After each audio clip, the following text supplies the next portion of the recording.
And we are live. Thanks for showing up, guys. Those of you guys that are up here in the live stream today, we have an episode of Outback with Jack, but yet again, Outback is indoors. What can I say?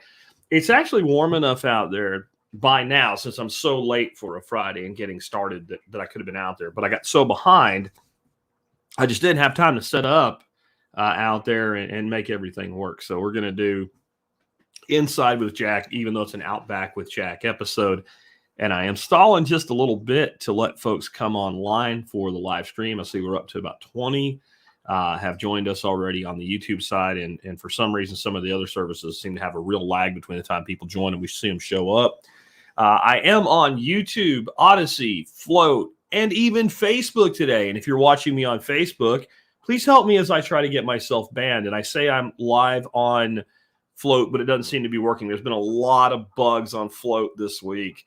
I think that the Float team has reached the point that since they're coming out with version 1.0 very soon, they're not doing much to try to fix the existing platform anymore because they're wasting time doing that. So when there's bugs, we just have to get through them. And again, I'm not seeing myself show up on Float, but maybe I will.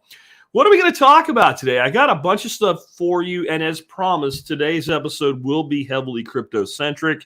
I think it's a good time to talk about it because things are bad in the minds of some anyway, and we'll talk about how that's really not the case. And Mike's asking in the live chat, is YouTube the only platform where chat works? YouTube and Facebook both will feed chat into me here, where I can see it in my back office. Odyssey and Float and other platforms where I'm using a technology called RMTP to stream to, I have to look over at another monitor, and it's distracting, and so I don't do it as much as I would like to. I think maybe at some point, if the streams take off enough and people like them enough and people are using the alternative platforms enough, which I would love, maybe I can employ somebody as kind of an assistant during these to feed me Q&A at like the end of the shows like we usually do from the other platforms, because trying to monitor multiple platforms and do a good job for you, that's pretty hard to do. The easiest thing, if you want to communicate in real time with me during these streams, is honest to God going to be YouTube. And again, those of you on Facebook, yeah, I've been shit posting there a lot. I'm not back. Don't think I'm back. You're not going to communicate with me. You're not going to have long discussions with me there. And I'm going to not post 90% of the information that I post. In fact, all I'm posting on Facebook now are things to try to get banned. That's literally what I'm doing. I'm trying to get myself banned yet again.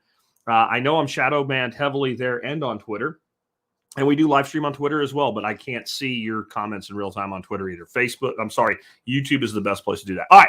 So again, let's talk about what we're going to talk about today. I'm going to remind you real quick about the watch party that goes on sale tomorrow. If you want to come here to 9 Mile Farm, I've got a whole bunch on crypto.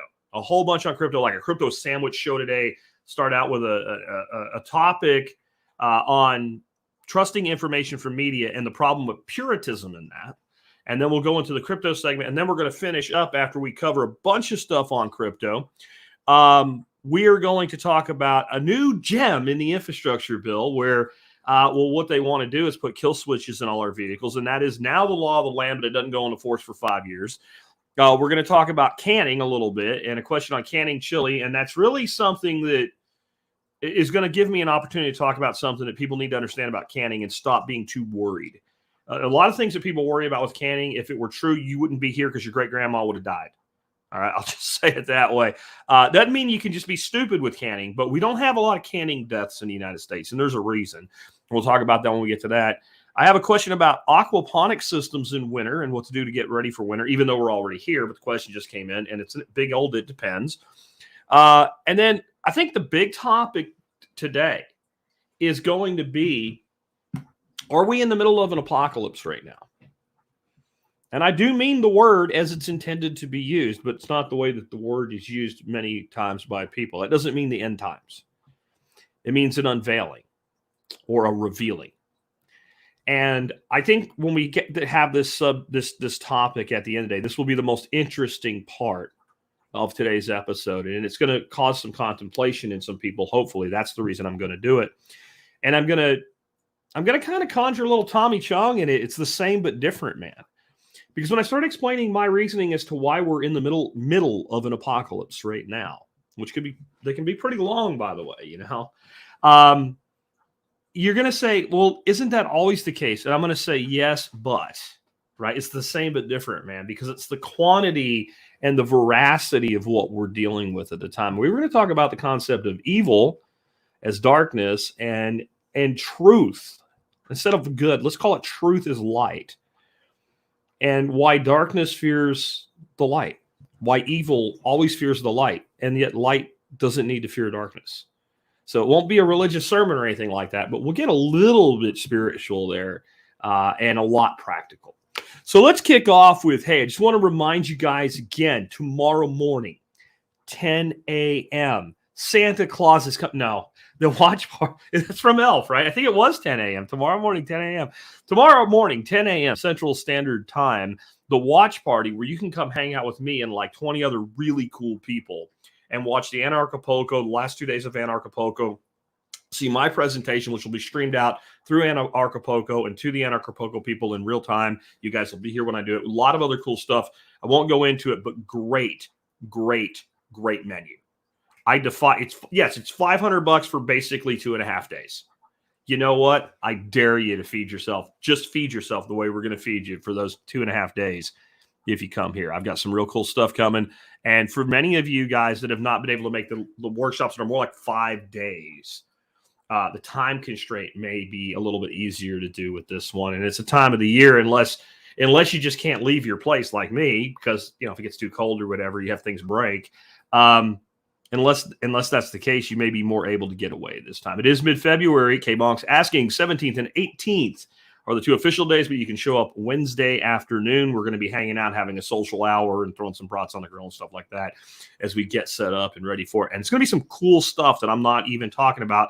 I do have a 3D printer guru. I am still waiting to hear if he is 100% committed to coming, though. So if you would like to help do a 3D printer show and tell, and you can commit to coming, I have one. It's still in the box. It requires everything to be done, but I'll give you a discount and guarantee you a seat. And if I end up with 2 people, all the better. All right. So there's that. Let's start talking about the problem with what I call Puritanism. I guess it's not what I call being a purist, right? When it comes to like media and trust.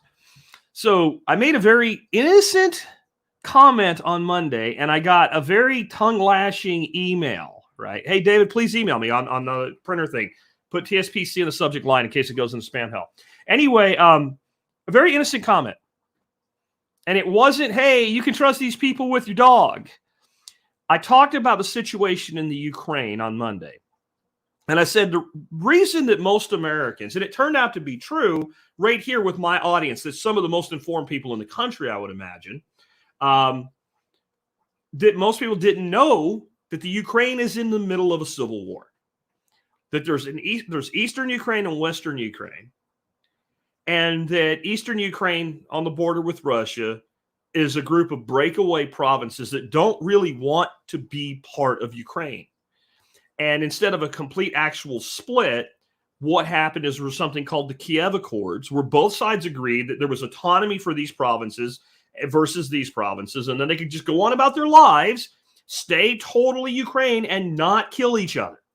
It was kind of like a meeting in the middle, and that the West Ukraine, our ally, continues to shell like cities and towns in East Ukraine with freaking howitzers and shit like that we give them.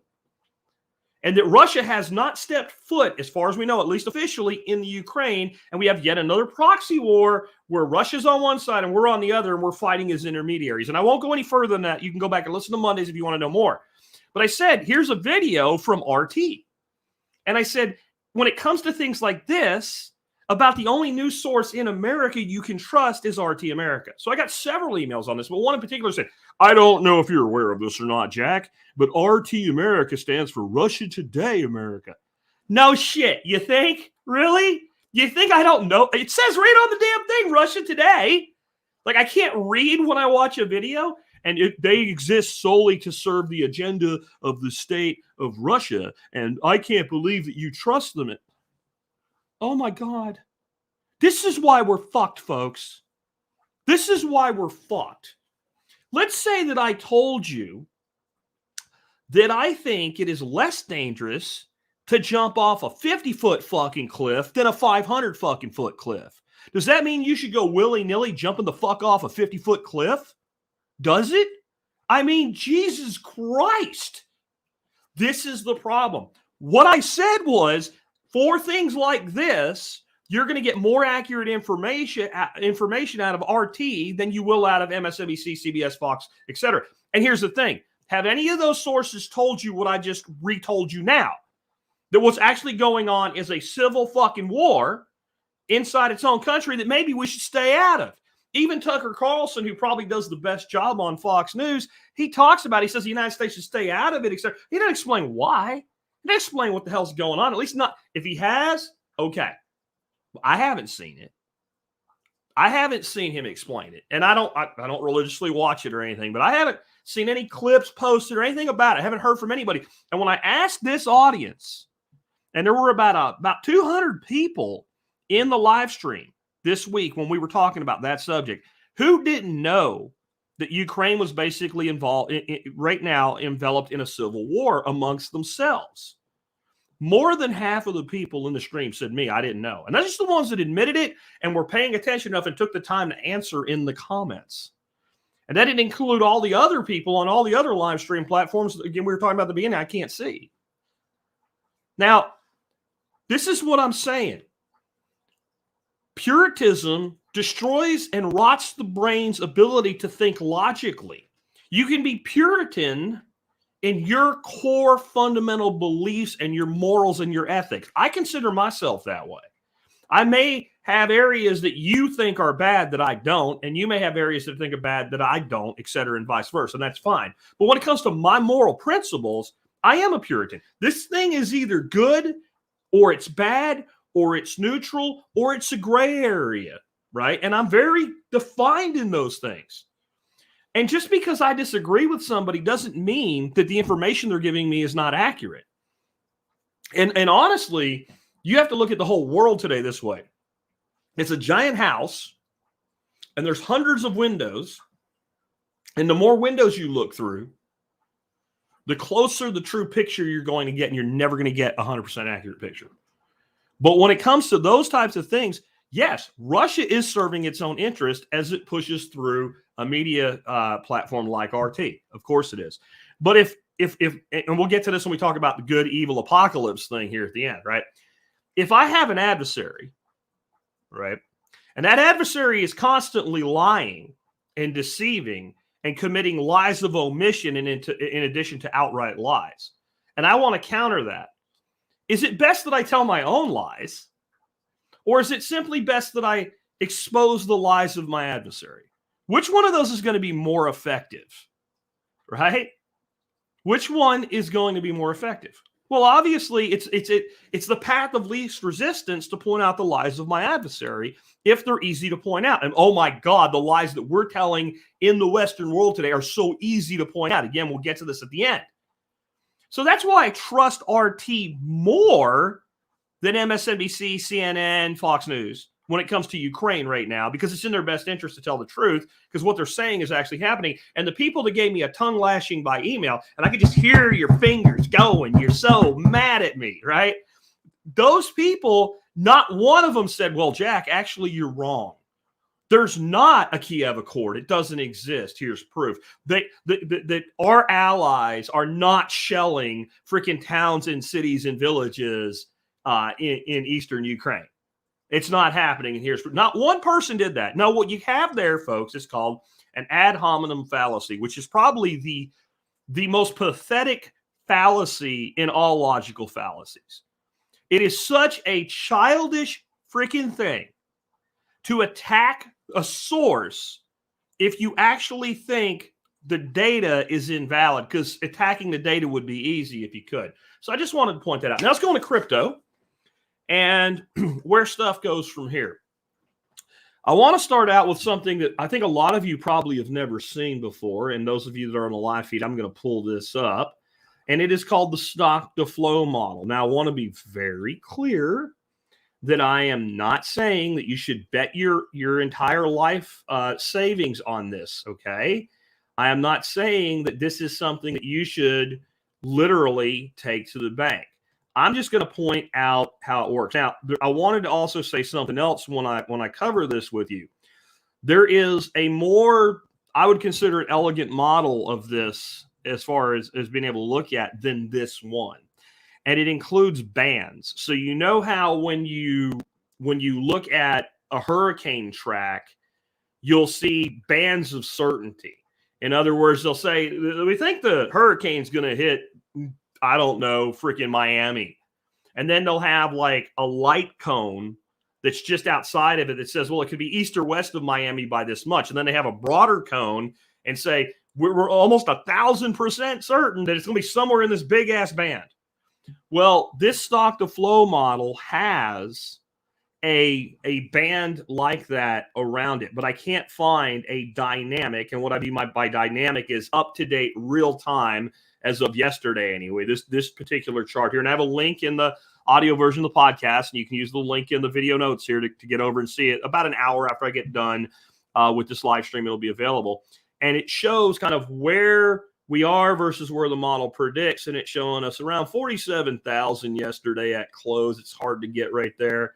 43,000 at close versus 108. I will tell you that having looked at the band model, we're barely outside of the certainty band on both sides of this, above and below. What I think is more important about this model when you're evaluating it and you're evaluating the future of Bitcoin is this model was created about right here in early 2019 by a guy that has an online handle named Plan B. You can look him up and learn more about him. And he used this past historical stock to flow ratio. And what that's talking about is how much Bitcoin's being produced. And you can see the halving cycles. And every time there's a halving cycle, there's a run up, right? Here's your last halving and here's your run up. And you can see that this model predicts that we should be somewhere in the $100,000 range right now. But you can also look back and see it is not uncommon, including right when the model was created, for us to be out of the band for a time. We call that a dip. Here's a dip and here's a dip, right? And then here we actually stayed above the model in the irrational exuberant period that led up to like, and remember the huge 2017, 2018 crash? It doesn't look so crashy there, does it? When in doubt, zoom out is what I say about Bitcoin. But I would just like you to look at this and how historically accurate this is. And realize that generally when you're in these areas like this, these are good times to buy. Again, I'm not saying you should go out and mortgage your house tomorrow and start buying stuff, like start buying Bitcoin. I'm not saying that. I'm just saying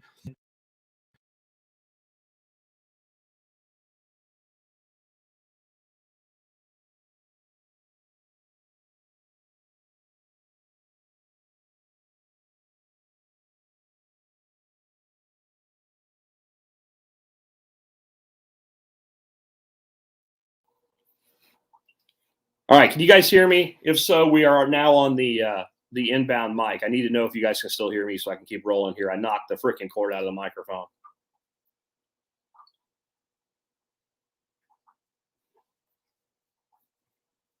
I think we're good. Audio. So can you guys hear me? Yeah. As far as I can tell, you guys can still hear me, so we're going to rock on. I'll make an edit on the audio side for the audio. Okay, you guys can still hear me. Great.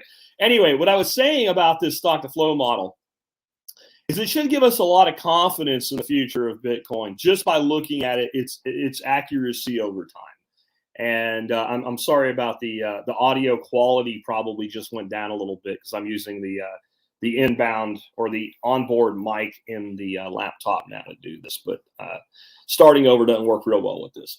So anyway, I wanted you to be aware of that if you weren't. And I want you to be aware of some other things too. Bitcoin right now, I don't think people realize this, has already overtaken the market capitalization of silver globally. And gold's next, guys. Gold's next. Now, it's a while, but gold's next. You can actually, there's a chart, and I couldn't find it today for you, but it shows a spiral effect of basically Bitcoin across time eating market caps. And the next big one in that spiral, expanding spiral, is gold, no matter what Peter Schiff says. And he said some pretty dumb tweets lately. But I did also want to talk to you about how dips are made worse. And I'm still trying to get back on track after that little technical glitch there. There's three big things that I think have made the dips worse than we would expect in the past couple months. One is our old friend Coinbase. How does Coinbase play into this? Because every time there's a huge dip in Bitcoin price, do you know what I see on social media? I'm trying to buy Bitcoin on Coinbase and it won't work. I didn't see that happen this latest dip. And I'm going to say yet, because it probably is a yet thing. If it keeps going, it seems like whenever there's like a flood of buying, Coinbase just crashes. I think Coinbase is a fine onboarding platform. It's why I recommend it. It's really easy. Anybody can figure it out. It's not the best customer support, but in my opinion, nobody in the market is right now. And so you set up, you can DCA, you can dollar cost average buy. It's just an easy way to buy. But when it comes to those critical periods where you want to be able to buy, it's not there. And retail is no longer the dominant buyer in the market. We're not. Like, I'm a retail buyer, you're a retail buyer. If you don't have ink after your name and you're not, doing transactions in millions of dollars, you're a retail buyer. But we're still a big part of the buy. We're little, but there's lots of us. We're like ants. And so when dips come and retail buyers start buying, then, that is a stabilizing effect that helps create a floor a little bit faster. So when you take the biggest retail platform on the planet out of the equation for a day or half a day or 9 hours or whatever it ends up being this time, and K-Bonk saying strikes shut down a few times. Yeah. And a lot of these app-based buying platforms do get so overrun that they collapse. And it's a lot like a power plant, right? And I understand this, right? I've built a lot of headroom into the downloads of the audio version of this podcast, for instance, but that headroom continues to get chewed away at.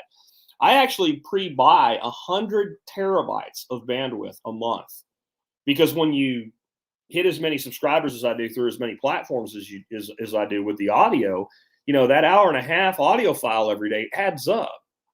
And so you build headroom in it. Well, I found one web host that there was enough affordability for me to put that much headroom in, right? And that's how electric companies work, right? Like they build their capacity to way overproduce during the majority of time. But then when it gets really cold or really hot, they have to go up and peak out. And sometimes they have problems getting there, or sometimes they can't go far enough, quick enough, and you have an outage.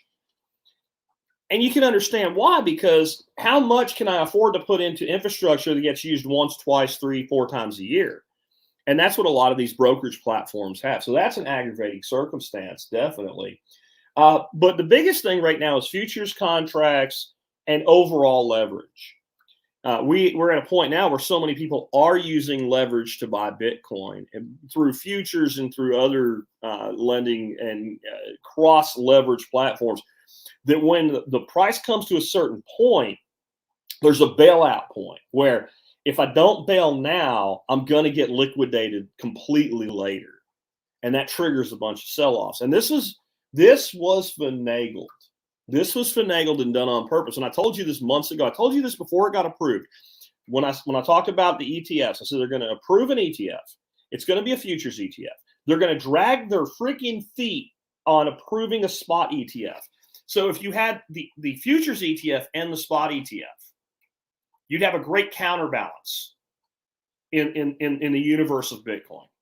Because when the futures started to get liquidated, then more and more people would roll more of their retirement in and buy the dip.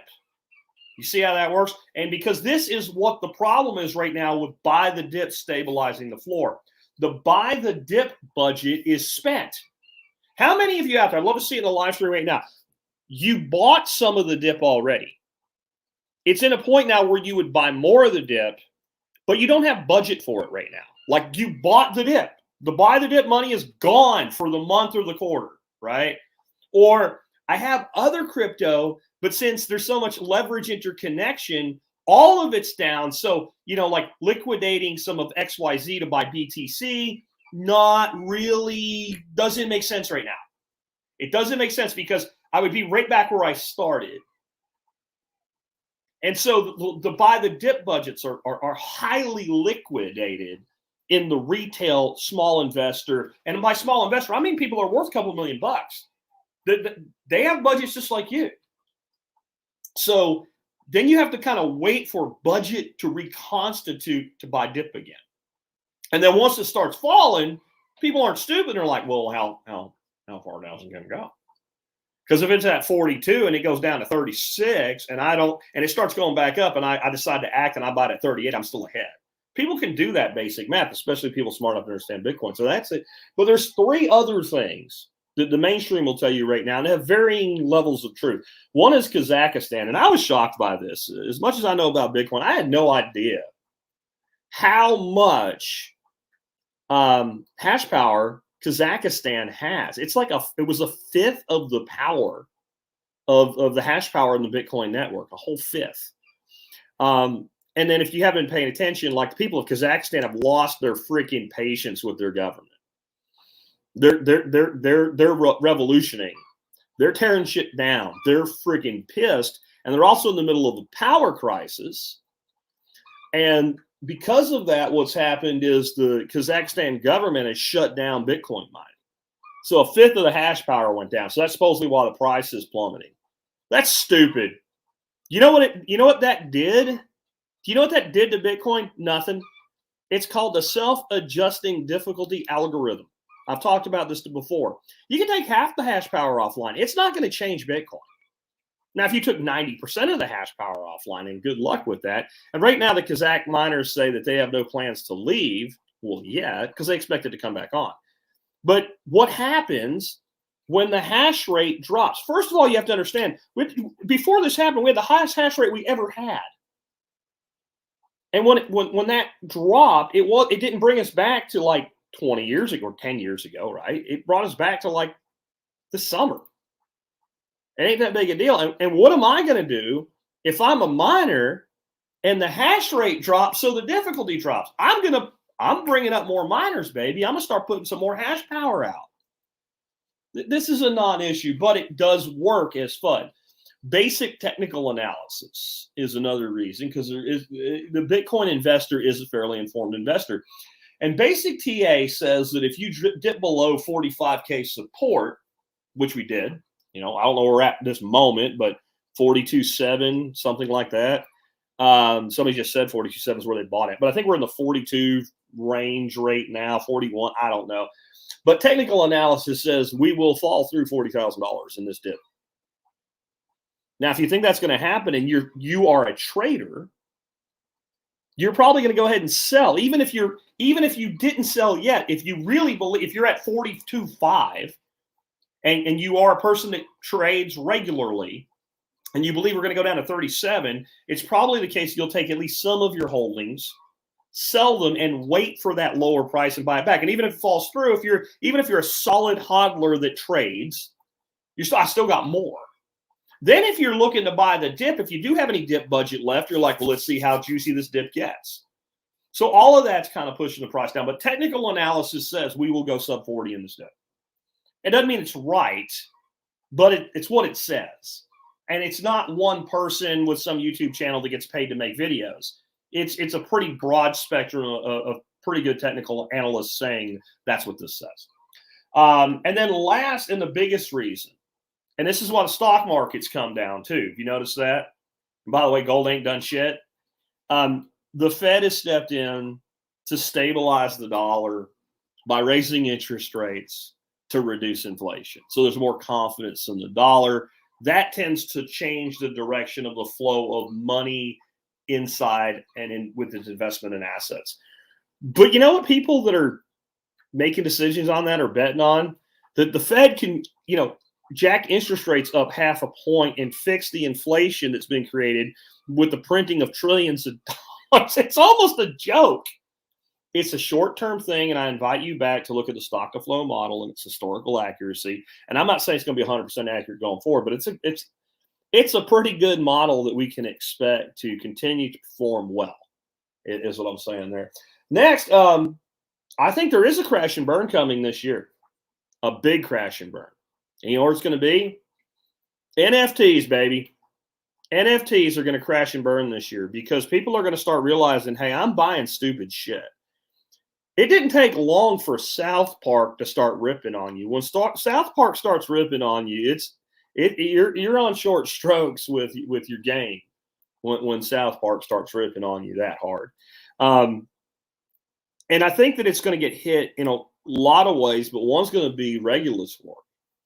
And I think it's unfortunately going to be used in a regulatory sense to further regulate crypto. And I do think we're going to get significant crypto regulation in the United States this year. And NFTs are going to be one way it's heavily justified.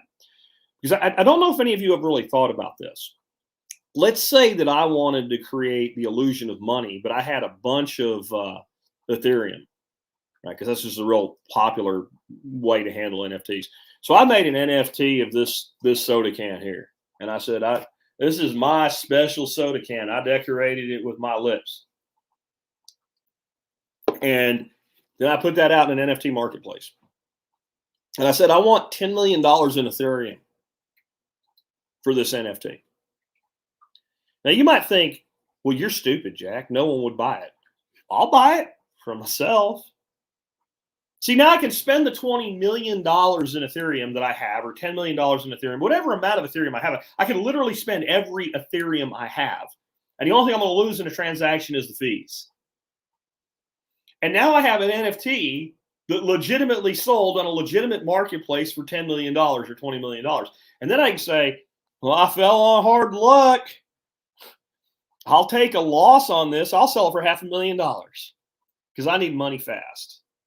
Or I can use it as collateral now and start printing some other crypto on top of it. And there's all kinds of freaking games that can be played with this stupid shit. Do you really think people are spending that much money for this shit? Do you really? I mean, some are.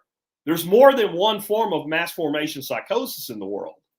But a lot of this stuff is being ginned up. It's me selling to my buddy and we're splitting profits on the back end, or it's me selling to myself. There's no tracing or tracking of this. And that leads to a point where you can start having this intermingled with things like some new form of stable coin and creating some sort of fictitious offshore, dollar, right? Some sort of synthetic dollar like a Tether that's got way more FUD behind it than Tether, but people believe in it. People go into it and causes all kinds of gnashing of teeth and pain when it falls apart. And sooner or later, this nonsense of people buying JPEGs and thinking they own something valuable and rare is going to fall apart. It has to. And it's going to coincide and it's going to create a lot of regulation. And I have real concerns with that, and less for Bitcoin than any other crypto. Bitcoin is digital property. It's digital property. Bitcoin is not a security. It's not. And you can debate me that, Algorand, which I like, by the way, or Ethereum or any of these other things are securities or not. But if you look at what U.S. law says, and again, I don't agree with U.S. law, but it is what it is. Under U.S. law, most altcoins could easily be classified as securities, not digital property. Bitcoin is mined. It's truly decentralized. There's no building with a B on it. There's no Bitcoin Inc. There's no group of people who clearly make a profit by promoting Bitcoin as a thing into itself, or that have control. There's no one that can just say, you know what? 21 million Bitcoin that we said we were going to have. Why don't we print an extra million Bitcoin and just give it to ourselves and see what happens? That doesn't exist. And in most altcoins, there's a small group of people that can make a decision and completely change the monetary policy of the alt. And those people tend to have, one way or another, issued themselves a shitload at the beginning, and they tend to profit from their decisions. And then they tend to profit off the work and efforts of others through that issuance. That's a security under U.S. law. So I think that we're going to see a major alt gutting 2022 through 2024, 25. It's going to take time. Our government's stupid, but they also know they can't pull the plug on $1 trillion industry overnight without suffering themselves. What they're going to have to do is they're going to have to create some sort of new classification. And I don't know exactly what this is going to be yet, but it's going to be like a security, but it's not going to be the same as a security like on the Dow Jones or something like that. And they're going to have to do it in a way that doesn't piss off their Wall Street buddies at the same time, okay?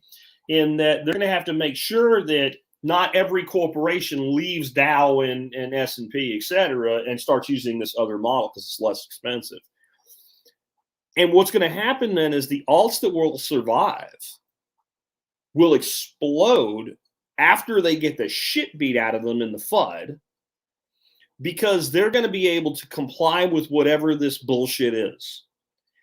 And that is going to eliminate thousands, maybe tens of thousands of alternative projects.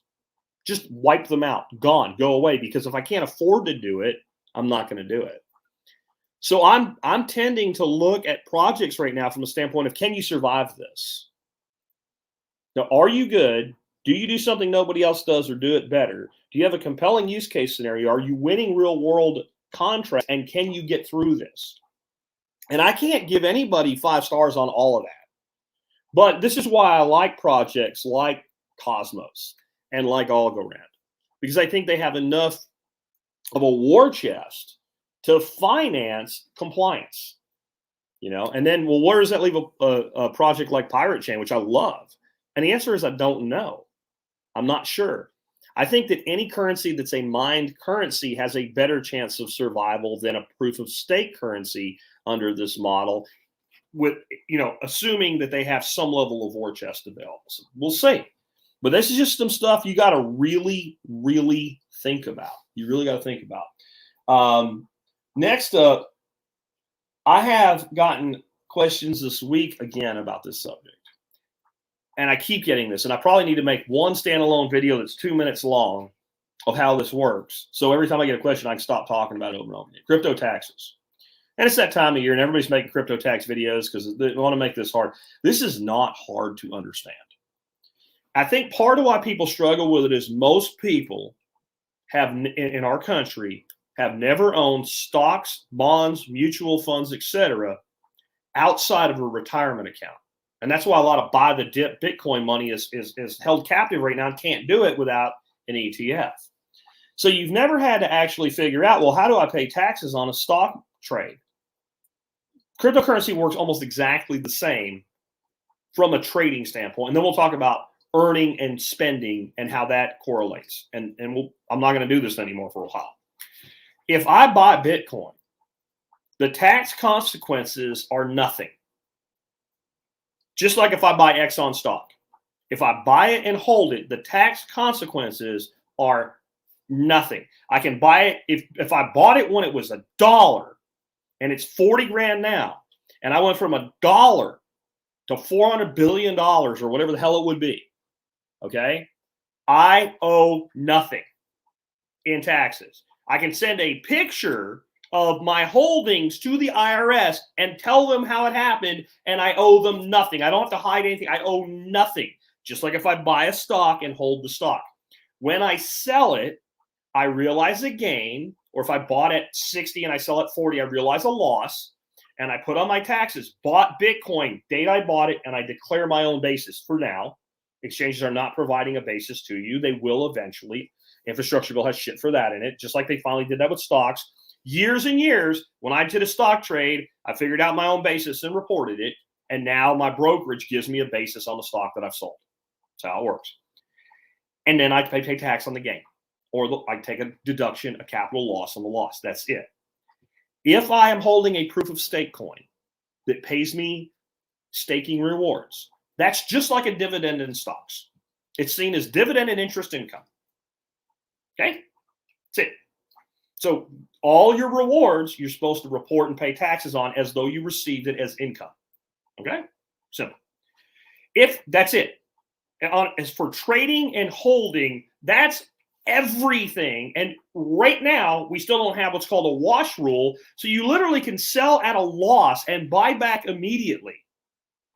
because they have not. And I do think the watch rule has been added in the infrastructure bill, which has nothing to do with crypto, but apparently it does. So I think that's coming, but I don't think it's enforced yet. Right. So we won't get into watch rules, but basically it works like stocks. Okay. What about if you spend it? Spend is treated as a sell. Spend is treated as a sell. So if I bought Bitcoin, and let's say I bought $100 worth of Bitcoin, and now it's worth $150, you want to sell me something, and I buy it from you, I've effectively sold Bitcoin for the item you've given me. We've traded property. It's barter.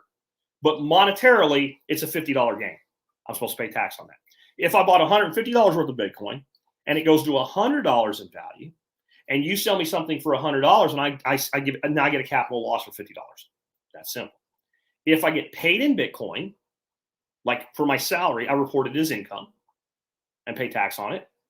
And I report that when I receive it, that value locks in. And later when I spend it, I pay the difference or take the loss. That's it.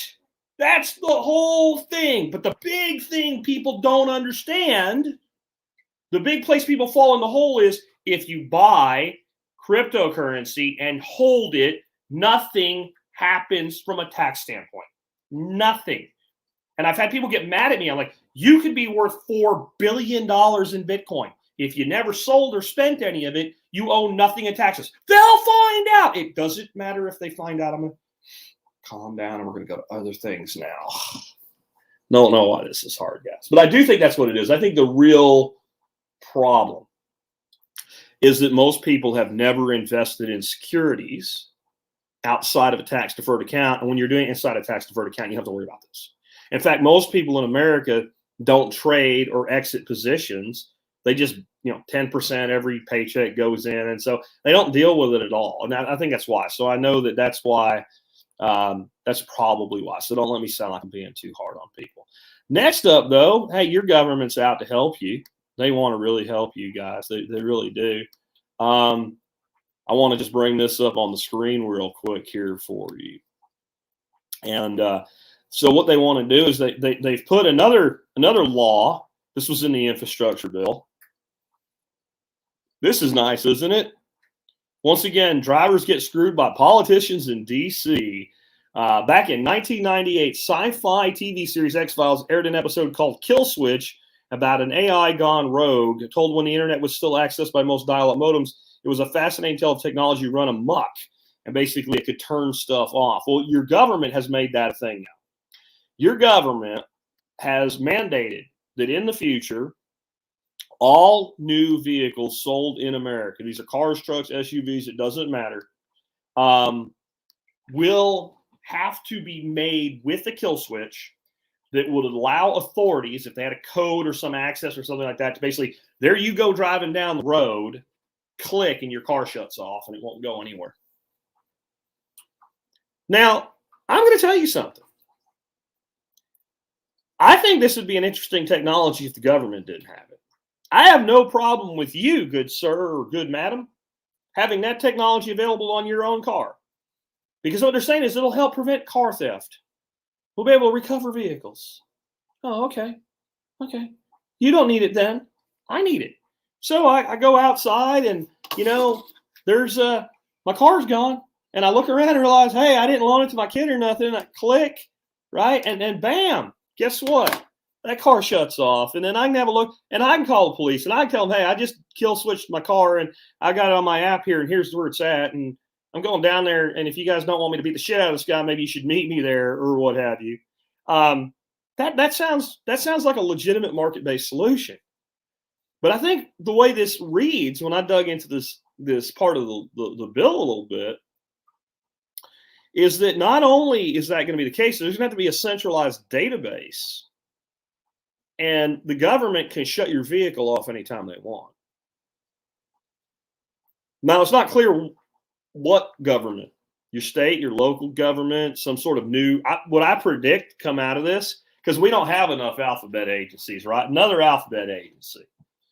The Kill Switch Vehicle Corporation network of networks within, under the DOJ or some shit like that. Yeah. Doesn't this make you kind of want to make sure you get a vehicle before they do it. It's going to last a long time. I have a few of those, and maybe you should at least think about it. That's all I'll say on that right now, just so you know. Thoughts on canning real quick here, since we are the survival podcast. Nicole Sauce did a great job talking about canning in bags. There's a way to do that yesterday on the air. Nobody lost their mind over that, which was nice for a change. But I had an email come in because of that. Somebody said, hey, I want to can chili. And I went to like the National Canning whatever website and looked up canning chili, and they gave me a recipe for canning chili, you know, what meat to use and how much and all that stuff. And I don't really want to do that, you know. And you always say to use the recipe when you can. That's a known recipe. Can I make my own chili and can it? Yeah, your grandma did, my grandma did, my great grandma did, and we're not dead yet. When I say use a recipe, and I usually don't say that. I usually say follow the procedure for a well-proven canning recipe. So what would that procedure be? That would be you look up on a trustworthy source, how long do I process this thing in a pressure canner to make sure that it's safe? And then you use that length of time, and then you adjust for your altitude. So if you had a high altitude, you use a heavier petcock and a higher pressure. That's it. You can can anything. As long as you follow the procedures. And, you know, I would say that any reliable time formula for something like stew or chili will work for any stew or chili. Or if you're doing broth, you don't need someone's broth recipe. If you change how many bones you put in the pot when you make the stock that you're going to can, it doesn't change the formula for how long you have to use to sterilize the item inside the jar. I will say this for those of y'all getting into canning anew.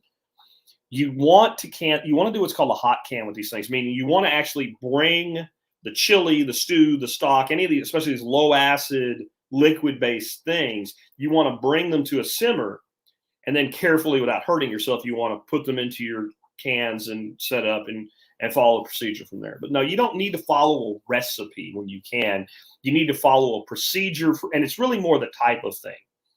If you're doing something that's dense, like let's say an apple butter, you're going to have to do a longer canning time than if you're doing something very thin like a pure stock. And you just need to make sure you're doing that. And when in doubt, go 5 extra minutes. And like I said yesterday with canning, come on, guys, this isn't hard. The big risk is what? Botulism. Anything but botulism that contaminates your canning, you're going to know, because when you go to open, it's going to be a big old swell on it. It's going to blow the seal or whatever, right? So like the only thing really that's a toxin that's due to improper canning procedures that can happen is botulism. Botulism is a bacteria, and botulism's everywhere. When I just lick my finger, I probably licked some botulism right there. It really is. It's that common. And that's okay, because botulism itself is not toxic. Now there's somebody losing their mind. Calm down. Wait a minute. As botulism reproduces, it produces a toxin. Think of it as botulism poop is the toxin, right?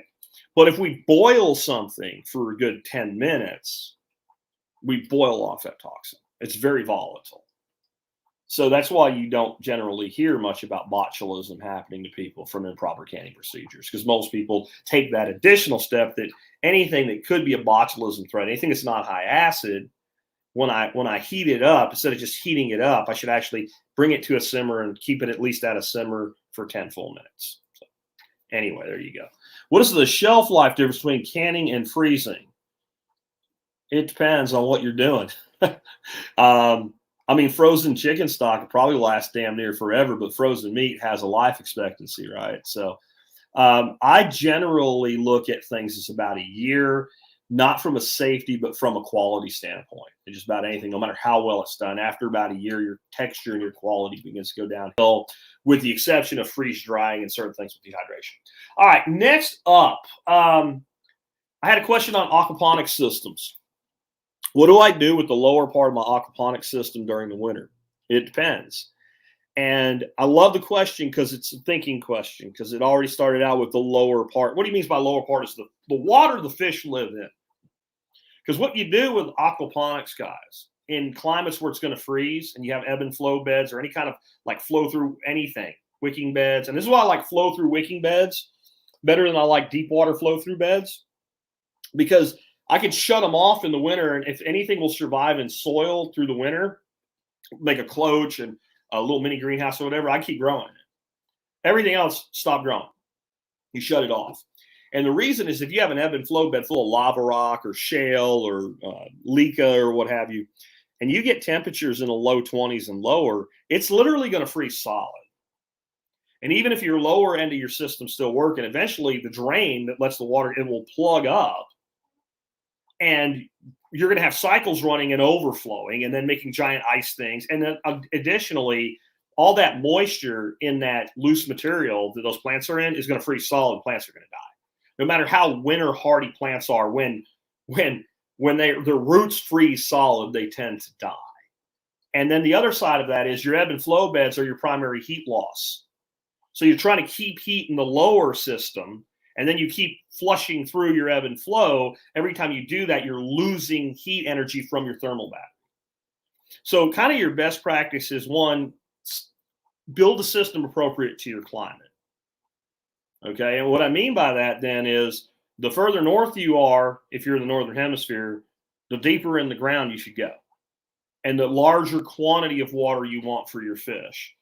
Because I'm going to tell you, if you take something like a 300-gallon Rubbermaid stock tank, the big round ones, they're about 5 foot round, and you bury that thing to the rim in the ground, and then you take foam board and put it over top of it, even if you leave some of it open, and you put a 300-watt aquarium heater in there, it's not going to freeze solid.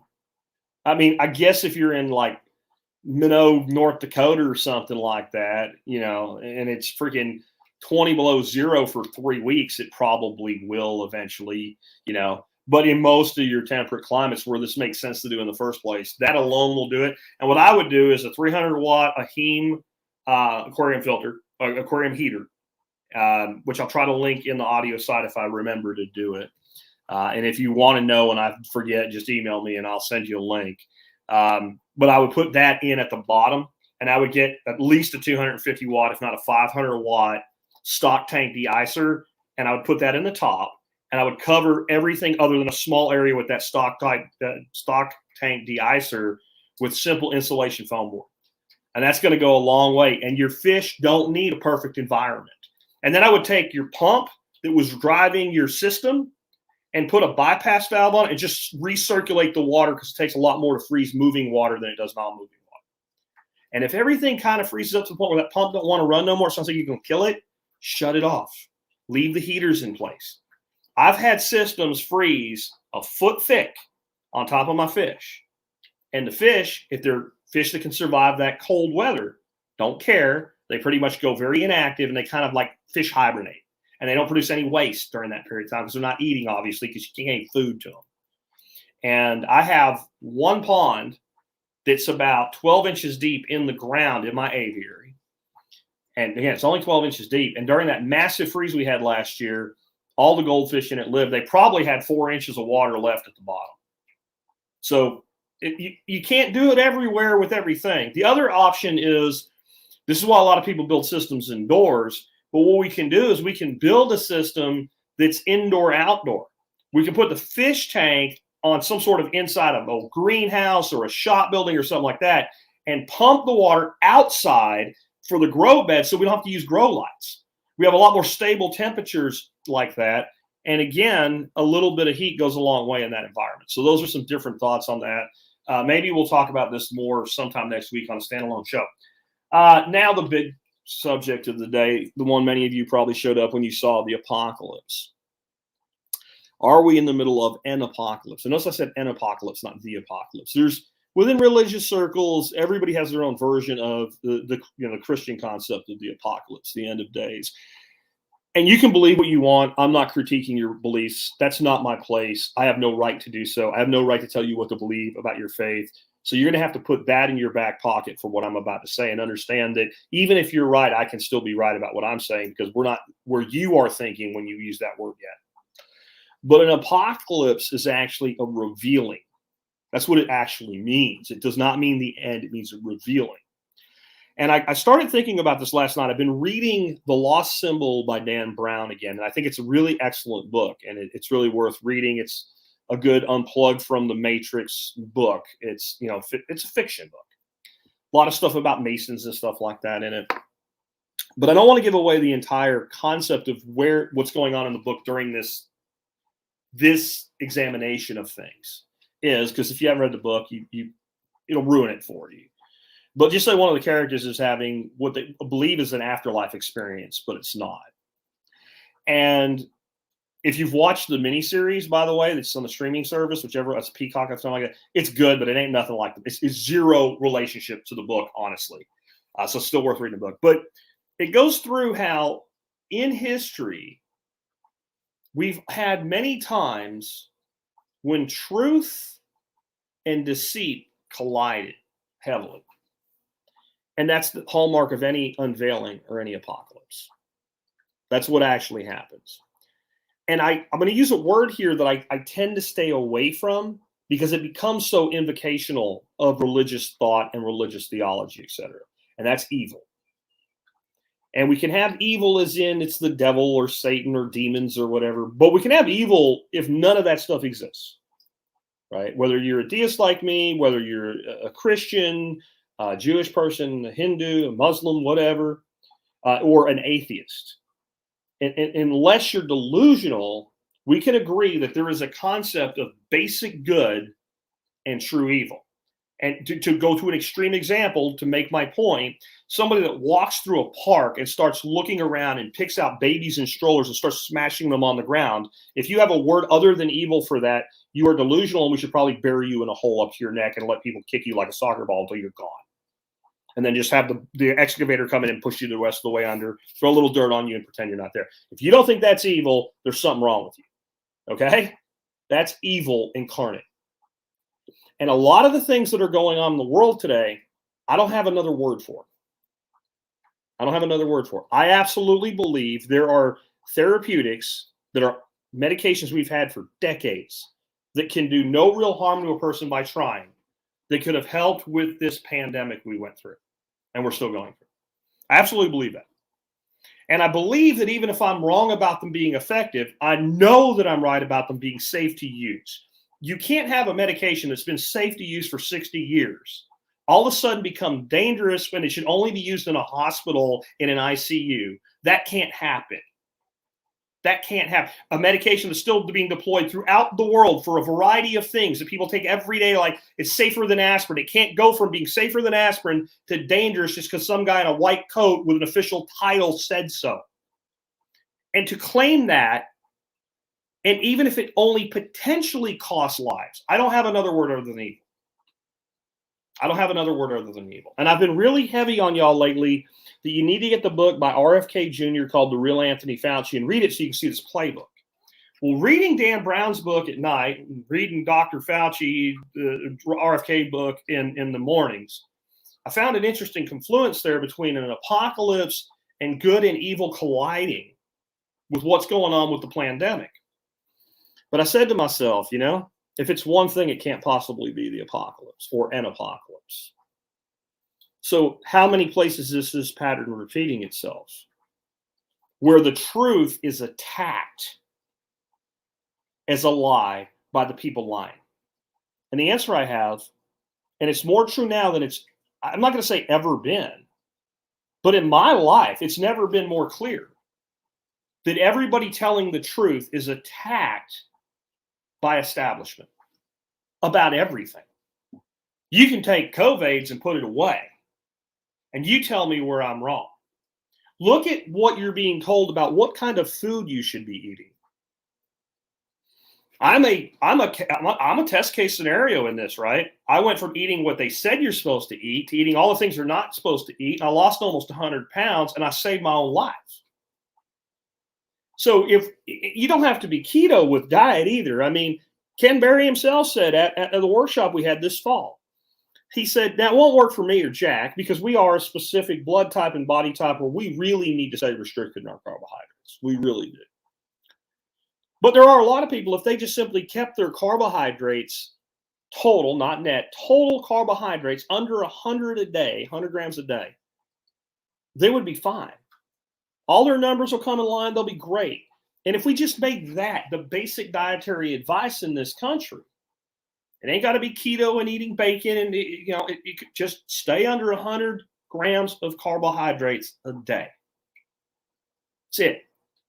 We would plummet diabetes, kidney failure, coronary heart disease, obesity, like across the board metrics. We would save millions of freaking lives a year just by doing that one thing and saying this is the truth. So what happens when you tell that truth? You're attacked by everybody in big food and in government as being a quack, and you're going to kill people. You have the American Diabetes Association publishing menus for people with type 2 diabetes, which is completely curable, that one meal is 100 freaking carbohydrates. But it's whole grains. Telling people, relying on you to help them treat an illness that they have, the exact wrong thing to do, and knowing you're doing it, because I believe they know, is evil. I don't have a better word. And we can keep going. Let's look at the food industry a little bit differently. What are we being told we need to do now? We need to grow soybeans, and everybody needs to eat soybeans. We need to make fake meat, Impossible burgers, and things like that. I think this is evil. Why do I think it's evil? Because I know that if you give me 1 million acres to manage with cattle and pigs and chickens, that I can make the environment way better than you can take that same 1 million acres and row crop it. I don't think it. I know it. We have enough evidence that shows that it's true, that we all who have actually examined how silvopasture and rotational grazing systems work, we know that every year that system becomes better for the environment. If you're worried about carbon and CO2, it puts carbon in the soil, locks it up permanently unless we break it again. Every year it gets better over and over and over, but it gets attacked. So when you have people trying to reveal the truth, you always have, like I said, it's the same but different, man. You always have institutions that are happy with the way things are opposing it. But I think what's happened over time, and an example would be coming out of the Dark Ages into the Renaissance and looking what happened back then. Like jailing and killing scientists for telling the truth because it upset the status quo. But it was a point where the pushback could only work so much because the time for the truth had come. And I believe we're there. I don't know a time in my life, and I can't, looking at like recent history, last few hundred years, I can't see a point where that's been more true than it is today. Where it's not just, hey, what we think is wrong and here's the truth. But the truth is so obvious. The truth is so easy to see. The truth is so easy to prove. And the most important thing you need to have in apocalypse is voices. The sheer number of voices speaking the truth. A long time ago, there was a guy named Gandhi. I'm not saying he's a saint like some people think or whatever, but he got stuff done.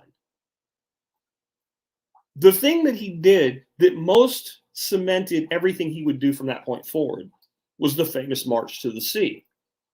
A lot of people don't know this, but when all that started, the British having colonized India, and India being surrounded by ocean, and salt being such a valuable commodity at the time, the British decided they wanted to tax salt. Because what do governments like to do better than tax a thing?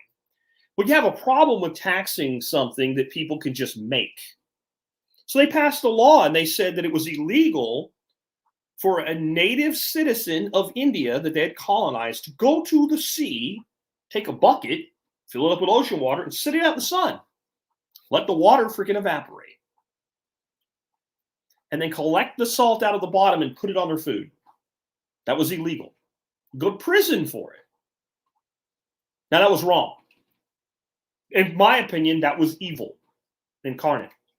Now, a lot of Indians, right, they still just made salt. But Gandhi looked at it and said, this is wrong, and they have to be challenged. So he did a march to the sea. Instead of just going and doing it, he announced publicly, I'm going to do this, to force the British to stop him. and marched along with many others to the sea to make salt, to be arrested. And this revealed to the people of the world how bluntly fucked up this was. That a man could be destroyed for evaporating water out of a bucket. Is it more obscene? Is it less obscene? Is it less absurd? Is it less ridiculous that a man who went to medical school, who has a great relationship with his patients, could lose his medical license for prescribing a medication that was perfectly okay for him to prescribe for anything he wanted to 3 years ago, for prescribing it now when his patient says it helps me? We have an apocalypse today, in my view, because in all walks of life, we're starting to have thousands of Gandhis instead of thousands of voices of truth. And we're also reaching an interesting point from a technology standpoint. Yes, very much so. They control everything, don't they? They control everything. Facebook, Twitter, the media on TV, they control the narrative. YouTube may decide they don't like what I've said today, and they'll just shut down this video, or maybe even take away my channel. Facebook may deny me the ability to communicate with you on that platform. I don't care. Go ahead. Twitter might. I don't care. Go ahead. I made a meme today, and it's the thumbnail for this video, and it's the famous Leo with the little drink, right? And it says, when you realize the left controls big tech, the media, and government, but they're still terrified of memes, facts, comedians, and oxygen. See, I think the important thing to understand about when we enter an apocalypse, there's no guarantee that it'll go smoothly. In fact, they usually don't. There's no guarantee that you won't lose your individual fight within it. But it's almost an inevitable guarantee that darkness loses every time, every single time. And there's a simple reason for it. Light destroys darkness, but darkness cannot destroy light. And I'm talking about actual light and darkness now. The only way you can create true darkness is to shield out light. Get a box that's thick enough, put a lid on it, and inside there it's dark. Pinprick hole. And light floods into the space and destroys the darkness. It's right in your spiritual text. The darkness comprehendeth not. You go into a dark room, you flip a light switch, and the darkness is banished. It is the truth that banishes evil. Because evil is always deceptive. Evil is always a lie. And we are living in a world of inherent evil right now. And again, you don't have to believe in any sort of religious mythology to believe that. Destroying human beings' lives because they disagree with you is evil. Telling people to eat food that you know will make them sick is evil. Denying people the ability to choose their own future is evil. Using force of the state and force of oligarchy to destroy the planet's ecosystem in the name of saving it. Guys, that's fucking evil. And that's what we are. We are absolutely at a point right now where it is us and them. And God, I hate saying us and them.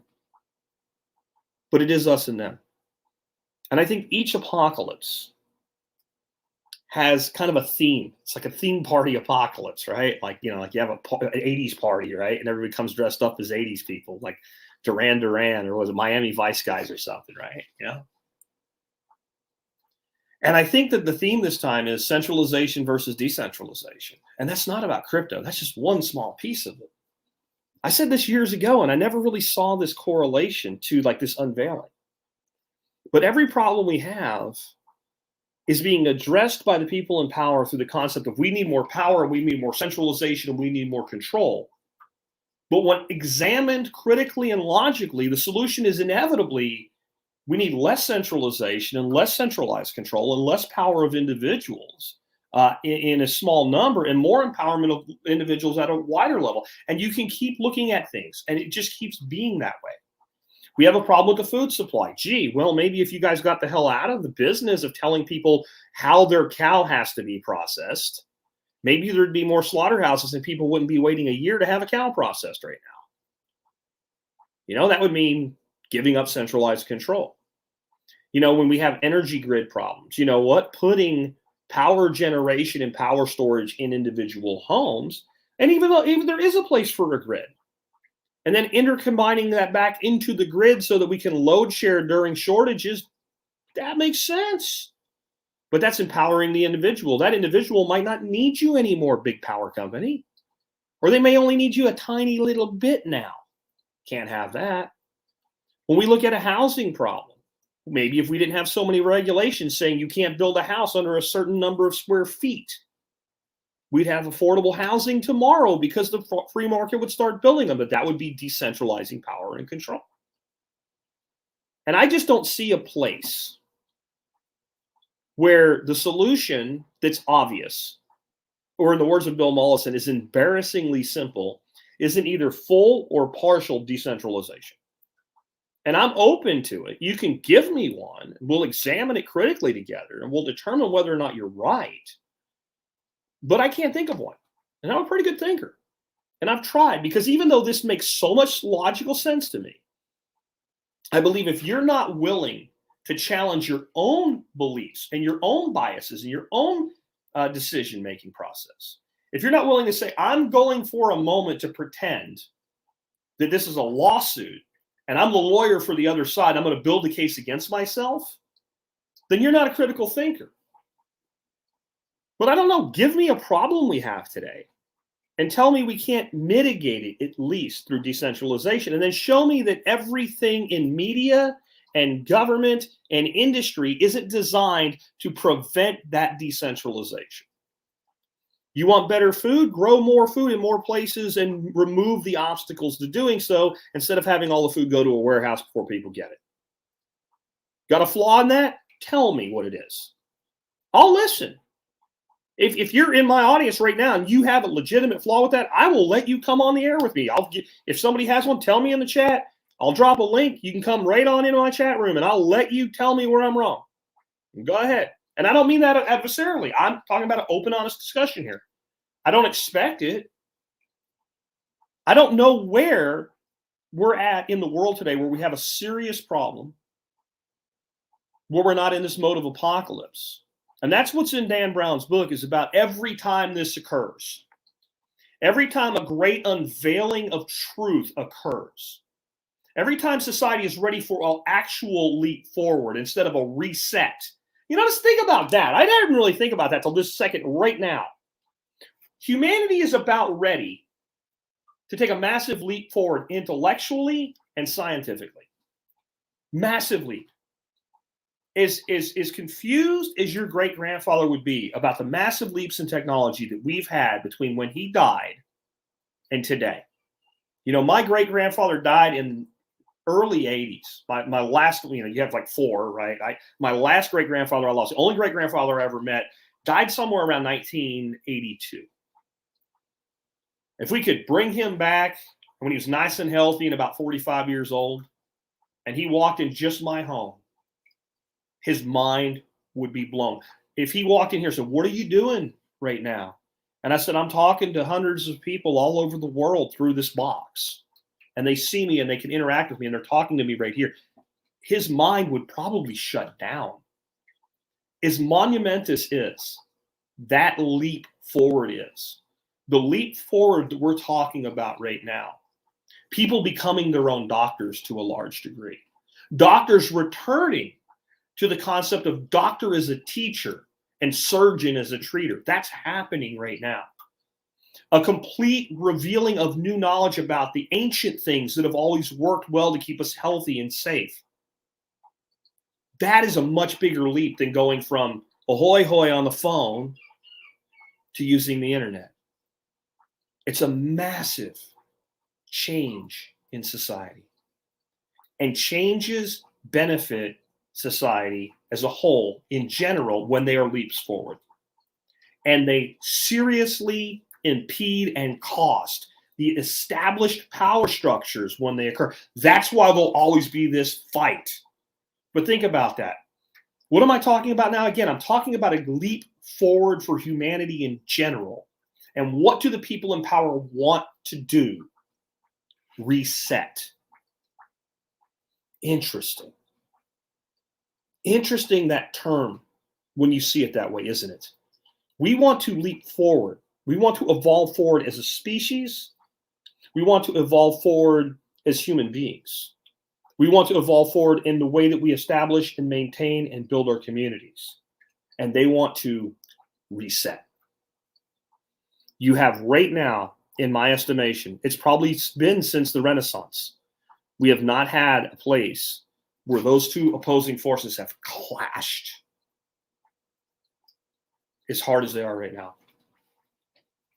And I believe we'll win. I might be dead by then because they shot me or took me away or because I got old. I'm not saying it'll be quickly. It'll happen quickly. But nothing so strong as nothing is so powerful as an idea whose time has come. I believe it was Victor Hugo that said that. And I think that's exactly where we are. Unveiling the colors of a woke society. I think wokeism is a direct result of this confluence. I mean, actually convincing a child that you're not the gender you were born to when they're young enough to be manipulated into that, is that not evil?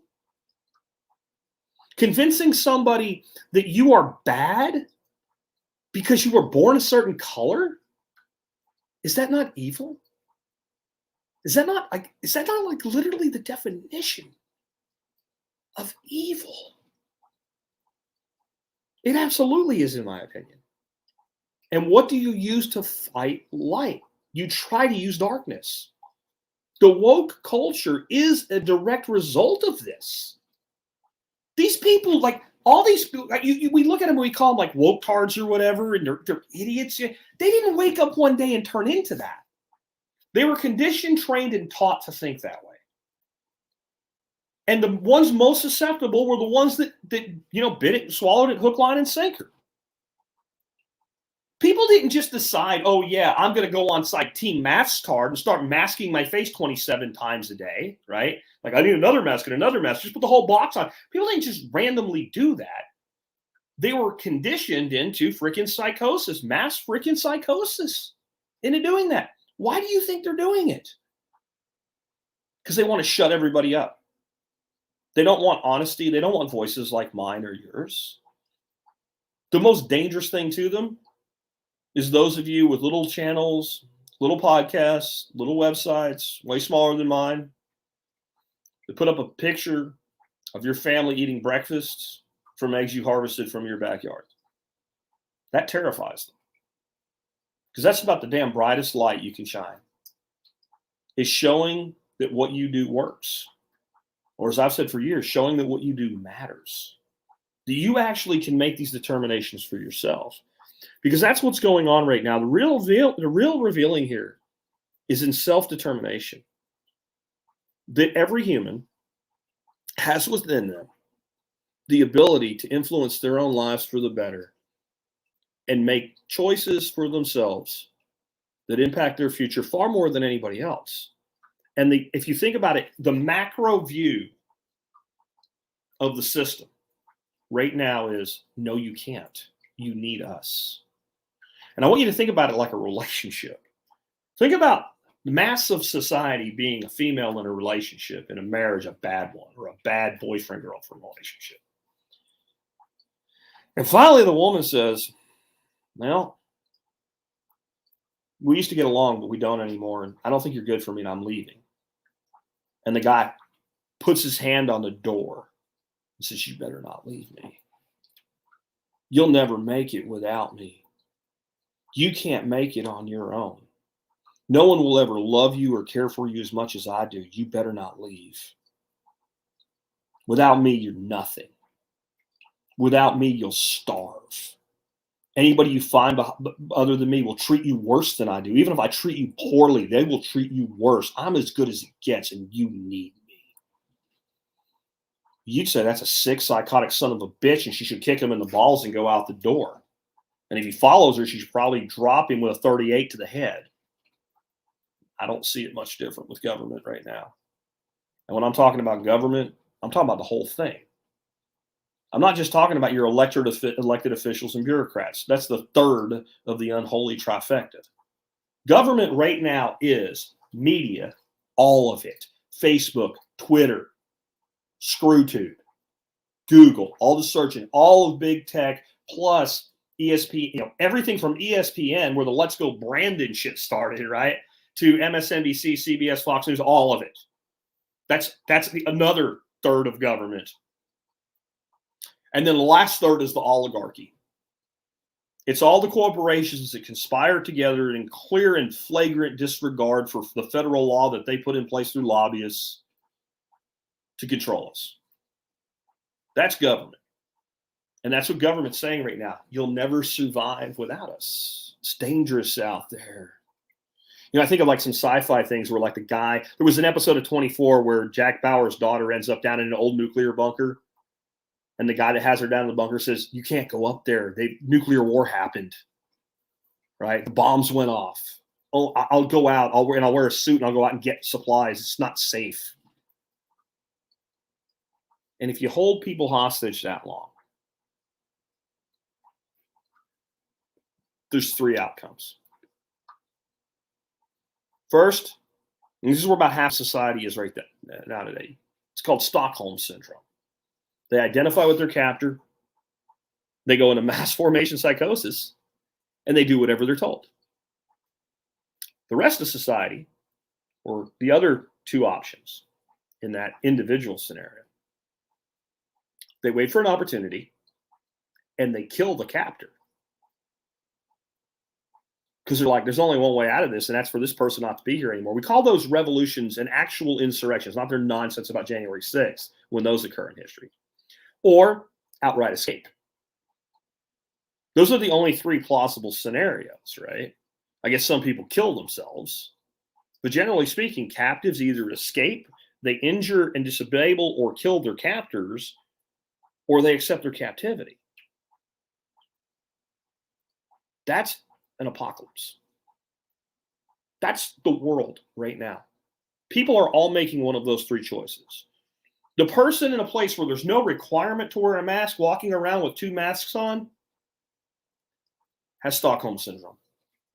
The person that will get as many boosters as they're told to get has Stockholm Syndrome. The person that will willingly believe that it makes more sense to plow a field than fill it with trees and animals has Stockholm Syndrome. The person that believes it's okay for a 19-year-old with a nose ring with no idea of what's going on to be a fact checker and overrule a doctor with 30 years of experience in the practice of internal medicine has Stockholm Syndrome. They've identified with their captors. I've always said violence has to be the last option, not the first one. So our real option, escape. Escape, and old school, in a way, pirate radio. Speak the truth, show the truth, document the truth. Don't be afraid of the truth. And remember, they are afraid of the truth. And with that, we'll go ahead and wrap things up with today's episode of the show.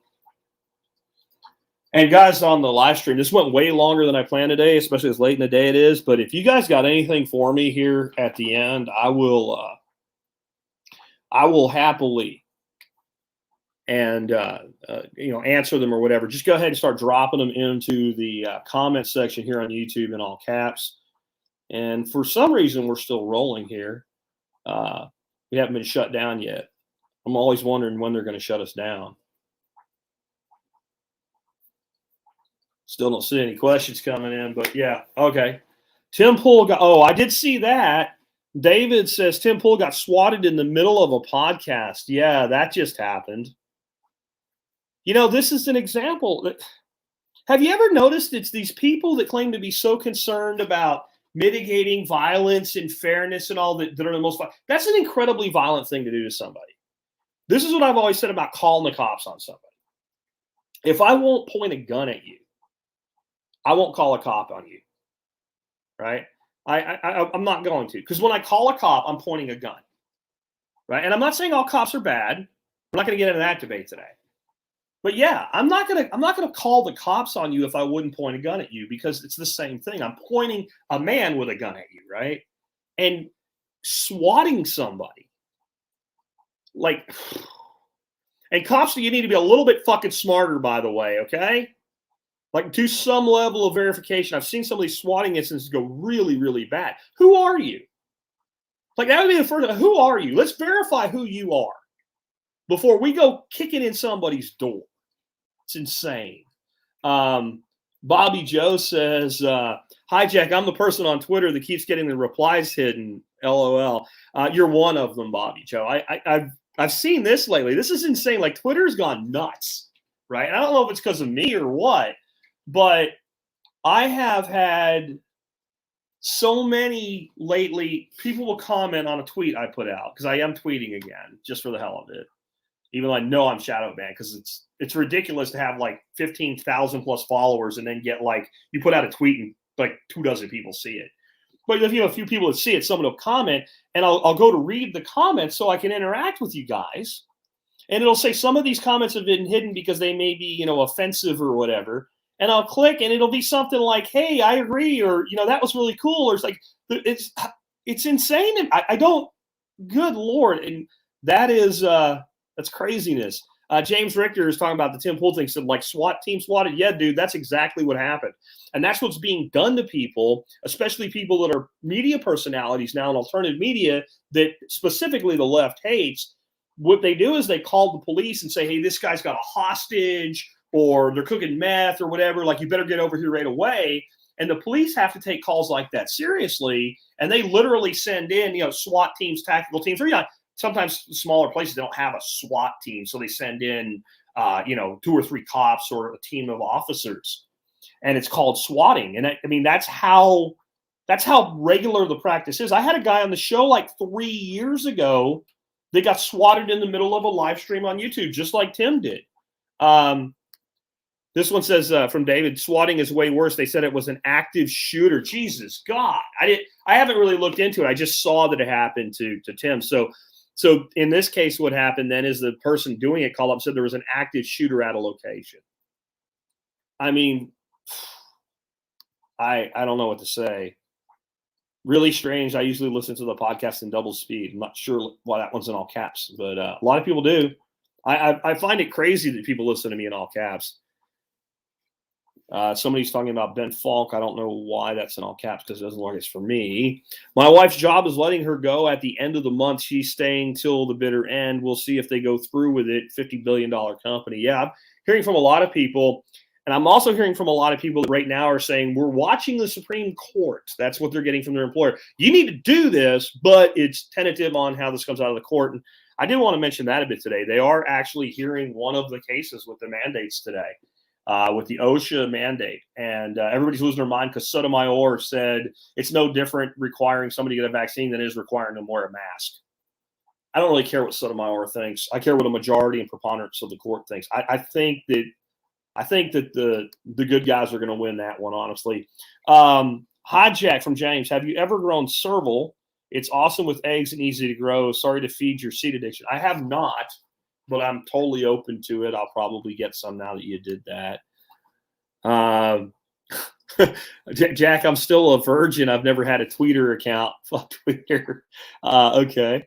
That's it for all caps. And I need to get going with putting this together today. I really appreciate y'all that hung with me through this whole one today.